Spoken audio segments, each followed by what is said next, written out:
Selanjutnya saya menjelaskan tentang peranan sastra. Karya sastra mempunyai relevansi dengan masalah-masalah dunia, pendidikan, dan pengajaran. Sebab itu sangat keliru bila dunia pendidikan selalu menganggap bidang sastra lebih utama, lebih penting dibandingkan dengan ilmu sosial atau ilmu humaniora. Karya sastra dapat membukakan mata pembaca untuk mengetahui realitas sosial, politik, dan budaya dalam bingkai moral dan estetika. Sastra dapat memperhalus jiwa dan memberikan motivasi kepada masyarakat untuk berpikir dan berbuat demi pengembangan dirinya dan masyarakat, serta mendorong munculnya kepedulian, keterbukaan, dan partisipasi masyarakat dalam pembangunan. Sastra mendorong orang untuk menerapkan moral yang baik dan luhur dalam kehidupan, dan menyadarkan manusia akan tugas dan kewajibannya sebagai makhluk Tuhan, makhluk sosial, dan memiliki keperbedaan yang luhur.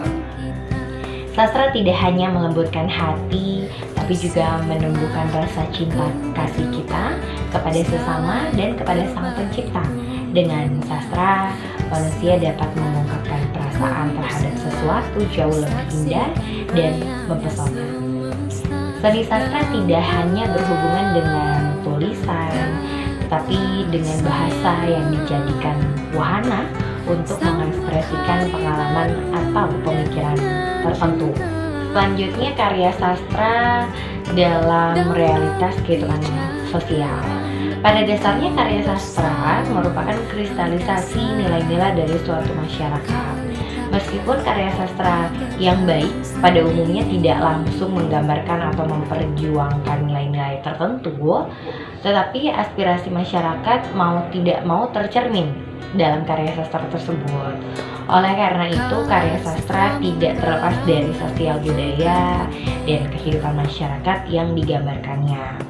Karya sastra yang ditulis atau diciptakan oleh sastrawan itu bukan untuk dibaca sendiri, melainkan ada ide, gagasan, pengalaman, dan amanat yang ingin disampaikan kepada pembaca dengan harapan apa yang disampaikan itu, apa yang tersampaikan ini menjadi masukan sehingga pembaca dapat mengambil kesimpulan dan menginterpretasikan sebagai sesuatu yang dapat berguna bagi perkembangan hidupnya.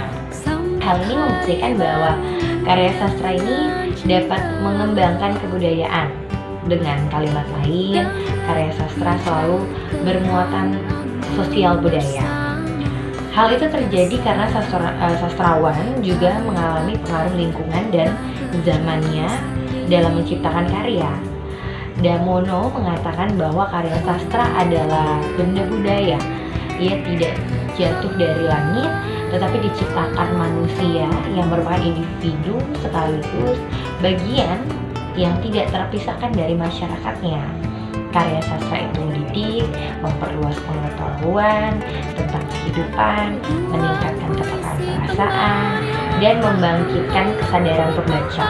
Walaupun sebenarnya sangat sulit bagi sastrawan untuk menggambarkan realitas yang sungguh-sungguh, karena di dalam penciptaan sastra ada imajinasi, ada pengalaman yang sangat subjektif sifatnya, dan ada kesan yang ingin diwujudkan oleh sang sastrawan. Untuk itu barangkali yang dikehendakinya ialah agar karya sastra mengandung pesan tentang kehidupan dan masyarakat tertentu. Melihat perkembangan sastra Indonesia, banyak karya-karya yang dihasilkan oleh pengarang pada zamannya dengan mengangkat tema dan realitas kehidupan sosial di zamannya masing-masing. Karya sastra merupakan pengalaman langsung pengarang yang dituangkan ke dalam karya sastranya.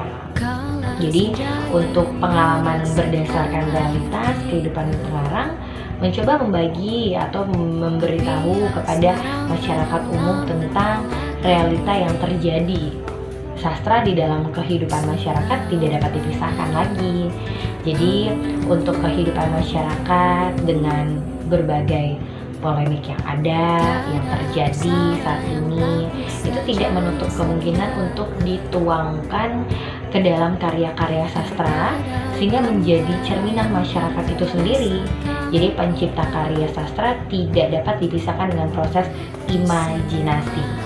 Pengarang dalam melakukan proses kreatifnya bahwa karya sastra lahir di tengah-tengah masyarakat sebagai hasil imajinasi pengarang serta refleksinya terhadap gejala-gejala sosial yang ada di sekitarnya atau mungkin di dalam lingkungannya dia atau di dalam lingkungan tersebut. Akan tetapi karya sastra tidak hadir dalam kekosongan budaya. Karya sastra bersumber dari kenyataan yang berupa fakta berupa fakta sosial bagi masyarakat sekaligus sebagai pembaca dapat memberikan tanggapannya dalam membangun karya sastra. Endra Suara mengatakan reaksi atau tanggapan dalam memberikan tindakan dan sikap pada karya sastra dengan perasaan senang, bangga, dan sebagainya. Reaksi yang bersifat negatif tidak akan mendapatkan tanggapan sikap yang membangun bagi perkembangan karya sastra. Karya sastra memiliki objek yang berdiri sendiri, terikat oleh dunia dalam kata yang diciptakan pengarang berdasarkan realitas sosial dan pengalaman pengarang. Karya sastra secara langsung atau tidak langsung ini dipengaruhi oleh pengalaman dan lingkungan pengarang. Sastrawan sebagai anggota masyarakat tidak akan lepas dari tatanan masyarakat dan kebudayaannya. Semua itu berpengaruh dalam proses penciptaan karya sastra. Sebuah karya sastra lahir dari latar belakang dan dorongan dasar manusia untuk mengungkapkan eksistensi dirinya sendiri. Jadi sebuah karya sastra dipersepsikan sebagai ungkapan realitas kehidupan masyarakat yang ingin maju dan menerima karya sastra sebagai bentuk kritikan yang membangun terhadap nilai-nilai sosial yang mengekang dan sebagai batu loncatan untuk tatanan nilai kehidupan yang lebih baik. Selanjutnya, materi atau penjelasan tentang sastra dalam perubahan sosial dan sastra sebagai sumber nilai bagi masyarakat akan disampaikan teman kami, Kamida.